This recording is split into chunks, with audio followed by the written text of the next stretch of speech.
राजस्थान की राजनीति जहां चेहरे बदलते रहते हैं, लेकिन कुछ नाम ऐसे होते हैं जो हर दौर में चर्चा के केंद्र बने रहते हैं। और एक ऐसा नाम है सचिन पायलट।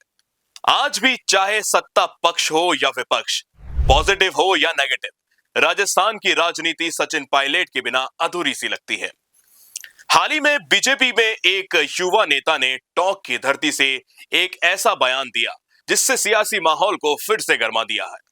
सचिन पायलट को मुख्यमंत्री भजनलाल शर्मा का शुक्रिया अदा करना चाहिए, क्योंकि वो मांगे वो अपनी ही सरकार में पूरी नहीं करवा पाए जो अब भजनलाल शर्मा की सरकार कर रही है।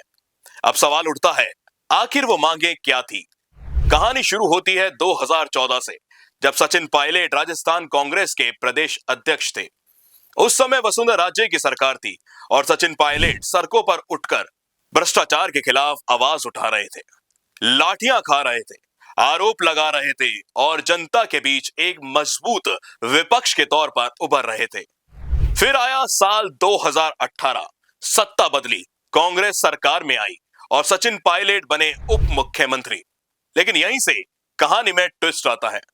सचिन पायलट ने अपनी सरकार से मांग की कि जिन भ्रष्टाचार के आरोप उन्होंने पहले लगाए थे उनकी निष्पक्ष जांच हो, दूध का दूध और पानी का पानी हो। लेकिन ये मांगे फाइलों में ही दब कर रह गईं। पेपर लीक का मुद्दा उठा, आरपीएससी की जांच की मांग हुई, लेकिन कोई ठोस कार्रवाई नहीं हुई। फिर आया साल 2020, राजस्थान की राजनीति ने सबसे बड़ा मोड़ देखा। सचिन पायलट को प्रदेश अध्यक्ष पद से हटा दिया गया, उप मुख्यमंत्री पद से भी हटा दिया गया और आरोप लगे सियासी साजिशों के।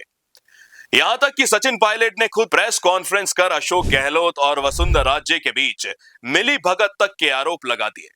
लेकिन पूरे 5 साल में उनकी एक भी बड़ी मांग पूरी नहीं हुई। फिर आया एक और सत्ता परिवर्तन, बीजेपी सरकार बनी और मुख्यमंत्री बने भजनलाल शर्मा, और यहीं से वही मुद्दे फिर से जिंदा हो गए। पेपर लीक की जांच शुरू हुई और एक के बाद एक गिरफ्तारियां होने लगी। नकल माफिया, डमी कैंडिडेट्स, आरपीएससी के सदस्य, सैकड़ों लोग कानून के घेरे में आ गए। अब कहा जाने लगा, जो काम सचिन पायलट अपनी सरकार में नहीं करवा पाए वो अब हो रहा है। लेकिन कहानी का दूसरा पहलू भी है। कांग्रेस अब सवाल उठा रही है, अगर जांच हो रही है तो पूरी होनी चाहिए, सिर्फ हाल के मामलों को ही नहीं बल्कि वसुंधरा राजे सरकार के समय पेपर लीक की भी, पिछले कई सालों की हर गड़बड़ी की, ताकि सच सामने आ सके।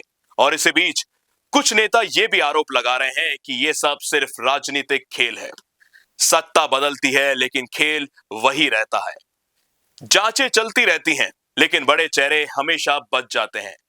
आज तक किसी बड़े नेता पर कोई भी बड़ी कार्रवाई नहीं हुई है।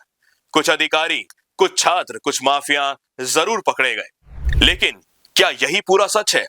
तो सवाल अब भी वही है, क्या वाकई सचिन पायलट की उठाई गई मांगे आज पूरी हो रही हैं? और अगर हां, तो क्या उन्हें शुक्रिया कहना चाहिए, या फिर यह भी एक सियासी कहानी है जिसका सच अभी सामने आना बाकी है? राजस्थान की राजनीति आज भी इन्हीं सवालों के बीच खड़ी है। रुकिए और जरा ध्यान से सुनिए। क्या आप हमारे इन खबरों से अपने व्यापार को भी बढ़ाना चाहते हैं? तो आप भी खबरों के दौरान इस तरह के एलिमेंट्स पर अपना विज्ञापन दे सकते हैं, या फिर ऐसे खबर के 1 मिनट बाद अपना पूरा विज्ञापन डलवाएं, जो कि 8 लाख से ज्यादा सब्सक्राइबर्स और फॉलोअर्स वाले द फैक्ट इंडिया चैनल्स और पेजेस से राजस्थान के कोने कोने में पहुंचेगा, और इससे आपका व्यापार, ब्रांड सब कुछ बढ़ेगा।